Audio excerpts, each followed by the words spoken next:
Бек Борбиев. Өзім теңдүү коммунист чиновниктерди көрсөм, күйбөгөн жерим гүл болот. Ырчы Бек Борбиев социалдык баракчасынан өзү теңдүү чиновниктерге кайрылып билдирүү жазып чыкты. Ырчынын билдирүүсү төмөндө өзгөртүүсүз берилет. Биз теңдүү чиновниктерге айтаар сөз: сиздер илгерки коммунист аткаминерлерди туура багыла. Элден качып экинип көрүнбөй жашап, эл тамактанган кафелерге уялбай бара бергиле, мончолорго, дүкөндөргө баргыла, тартынбагыла, жөө жүргөндөн уялбагыла. Анткени силер заманбап жалпак тил менен айтканда эл жалдап алган менеджерсиңер. Эң чоң менеджер бул премьер. Элге аралашып жүрсөңөр, эл көйгөйүн жакындан билесиңер. Эл дагы силерди өзүнө жакын көрөт. Мындайча айтканда, элдин кулу болгула. Тиги акча алып сени кызматка койгондун кулу экенмин деп ойлоп албагыла. Айтор өзүм теңдүү коммунист чиновниктерди көрсөм, күйбөгөн жерим гүл болот. Улуумун болсо да мейли, алар ошол системде төрөлүп өскөн. Биз жаңыча ойлонуп жашап иштесек болот, урматтуу теңтуштар.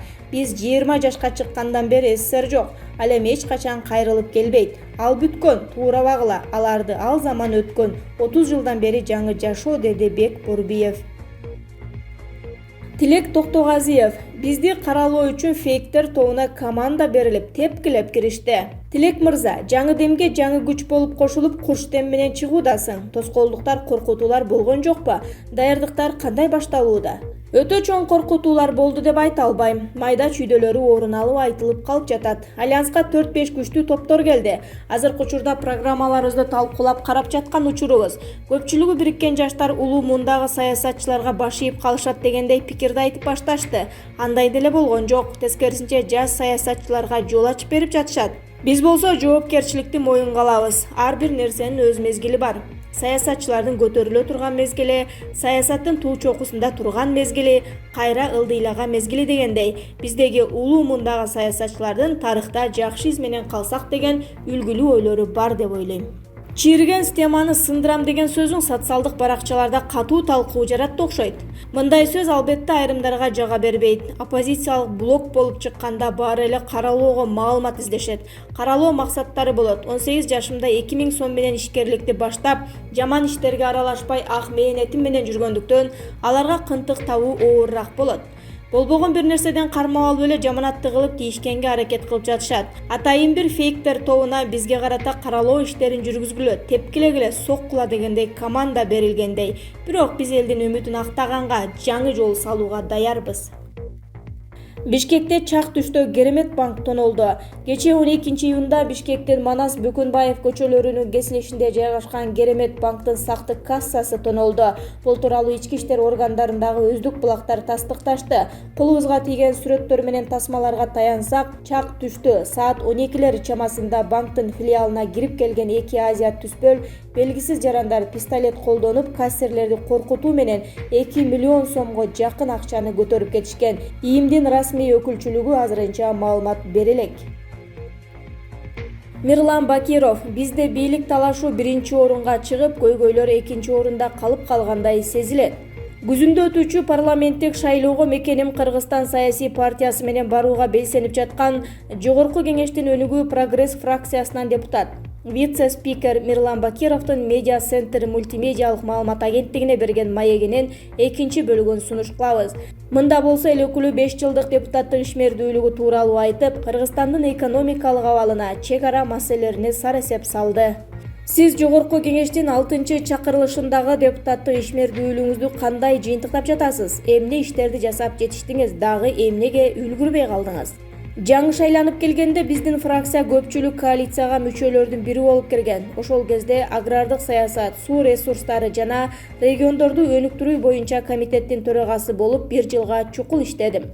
Кесибим финансист, экономист болсо дагы бул комитеттеги төрагалык ишмердүүлүк мага абдан кызыктуу болду. Себеби биздин калкыбыздын 65% айыл чарба тармагында эмгектенгендиктен агрардык мамлекет катары эсептелебиз. Бул маселелер менен иштөө мен үчүн абдан кызыктуу болчу. Муну менен катар бир топ көчмө жыйындар уюштурулчу. Айтор ушул тармакта мыйзамдарды иштеп чыгып кабыл алып, бүгүнкү күндө ийгиликтүү иштеп жатат десем жаңылышпайм. Мисалы, жер реформасы болгондо 2 миллиондон ашык калкыбыз жер үлүшүнө ээ болгон. Дыйкандарга көп жылдык бактарактарды эгүүгө, анын ичинде интенсивдүү мөмө берүүчү алма бактарды өстүрүүгө мүмкүнчүлүк түзүлдү.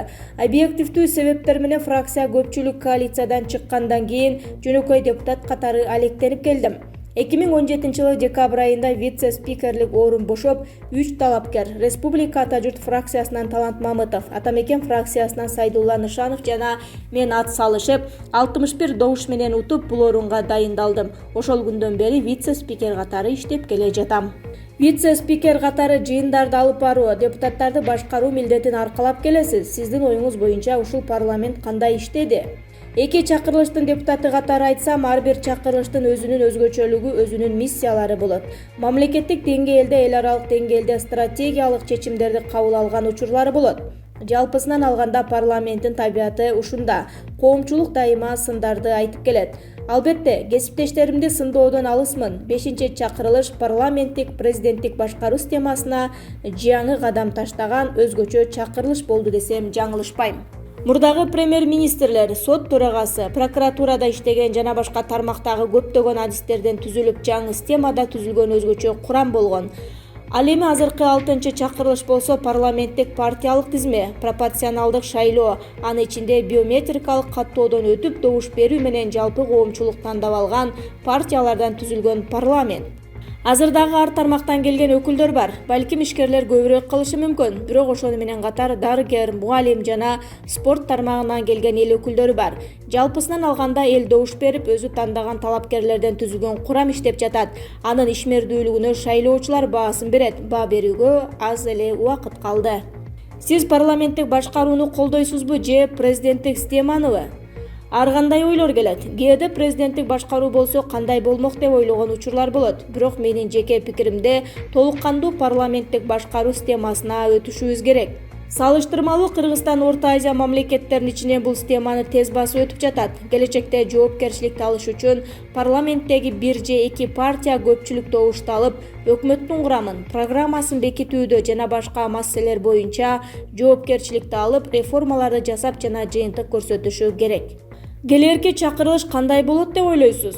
Мен оюм боюнча жаңылануу көп болот. Парламенттин курамы жана башкалар боюнча көптөгөн өзгөрүүлөр жасалат. Кайра артка кайтсак кандай болот деп кетенчиктеп же дагы башка эксперимент кылуудан кайтып, ушул багыт менен алдыга жылышыбыз керек.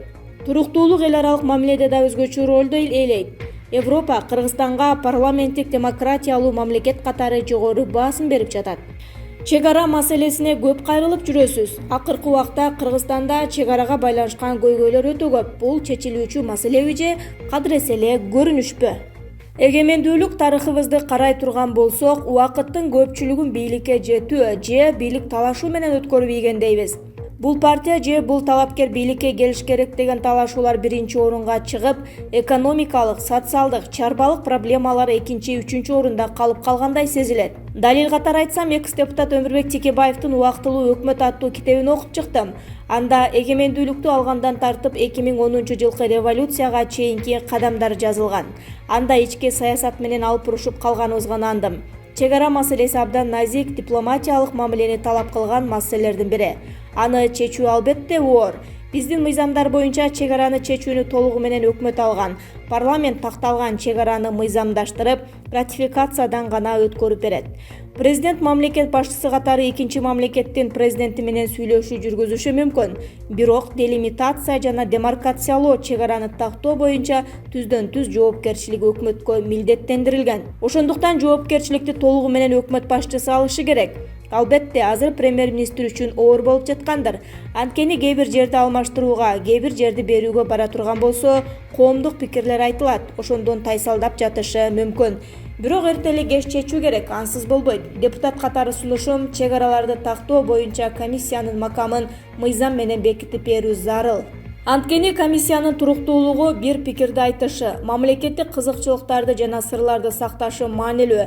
Ошондуктан анын макамы мыйзам менен аныкталышы шарт. Эгерде биз жаңы парламенттин көпчүлүк коалициясына кире турган фракциялардан болуп калсак, албетте бул аракеттерде ишке ашырабыз. Кыргызстандын экономикасы пандемияга кандай туруштук берди жана андан кийинки абалы кандай болот? Ички булактарды таап, көмүскө экономиканы ачыкка алып чыгуу аракеттерин көрбөсөк, эртели кеч сырттан келген гранттар, насыялар токтойт же азаят. Сырткы карыз ошого жараша көбөйүп жатат. Аны төлөө мөөнөттөрү да көбөйүүдө, дагы 2 эселеп жогорулашы мүмкүн. Бирок жалпысынан айтканда Кудайга шүгүр, бизде потенциал бар. Ошол эле тоо кен, энергетика, айыл чарба, туризм тармагы жолго коюлуп келе жатат. Ушул потенциалды мүмкүн болушунча ички булактар менен айкалыштырып, ишкерлерге шарт түзүп, уруксат кагаздарды, экспертиза жана башка волокиталарды жок кылуу керек. Себеби кээ бир иш кагаз иштери ишкерлерди ренжитип, тилекке каршы сыртка чыгып кеткенге аргасыз болушат. Келген инвесторлордун жер алып иштетүү үчүн пара талап кылган фактылар бар. Мына ушул көйгөйлөрдүн баары акырындык менен санарып системасы жана электрондук ачык айкындуулук менен камсыз кылынып, ушуга окшогон кээ бир механизмдерди сындыруу керек. Алдыда парламенттик шайлоо өткөнү турат. Ал эми анын дайындалышы тууралуу юристтер арасында талаш пикирлери бар. Сиздин оюңуз боюнча күзүндө шайлоо өтүшү керекпи? Конституциялык норма боюнча парламенттик шайлоо өз мөөнөтүндө өтүшү керек. Андан тышкары мыйзамдарда да так жазылган, кайсы учурда өтпөйт. Эгерде жалпы республика боюнча өзгөчө абал же аскердик абал жарыяланса, албетте бүгүнкү пандемия шартында адамдын коопсуздугу, өмүрү, саламаттыгы маанилүү. Эпидемиологиялык абалга жараша республикалык штаб жана борбордук шайлоо комиссиясы өзүнүн сунушун бериши керек. Ошого ылайык чечим кабыл алуу шарт. Өтпөй калса дагы ар кандай сын пикирлер айтылат. Мөөнөт өтүп кетти, узурпация болду, легитимдүү эмес парламент деген сыяктуу. Ошондуктан бул эки ача ойду жарата турган суроо болуп турат.